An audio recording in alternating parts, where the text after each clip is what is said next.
Hi friends! Thanks for tuning in. If you like this video, please give it a like, comment below, and take a moment to subscribe to our channel.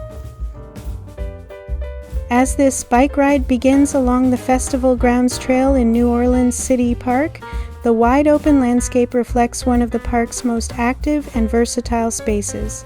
The festival grounds host major events throughout the year, including large music festivals, cultural celebrations, and community gatherings that draw visitors from across the region. When no events are scheduled, the area transforms into a peaceful open field surrounded by paths that are popular with cyclists, walkers, and families enjoying the outdoors. The trail offers clear views of the grassy expanse and nearby lagoons, creating a relaxing setting that feels spacious and welcoming. Riders often appreciate the smooth terrain and gentle routes that make this section of City Park accessible for all ages and skill levels. As you continue along the path, you may notice how the open environment contrasts with the wooded areas found in other parts of the park, offering a different perspective on this historic green space. City Park has been a central part of New Orleans life since it was officially established in 1854. Over time, it developed into one of the largest urban parks in the United States, featuring gardens, lakes, recreational fields, and miles of scenic trails. During the Great Depression in the 1930s, Federal Works Progress Administration crews constructed many of the bridges and park structures that still serve visitors today. The festival grounds themselves became known as a major event venue in the late 20th century, hosting large-scale gatherings that celebrate the music and culture of New Orleans. Like much of the city, the park experienced significant damage during Hurricane Katrina in the year 2005, but extensive restoration efforts helped revive its landscapes and facilities. Today, the Festival Grounds Trail offers a smooth and enjoyable ride through an area that reflects both the lively community spirit and the long history of one of New Orleans' most treasured public parks.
Thanks for watching!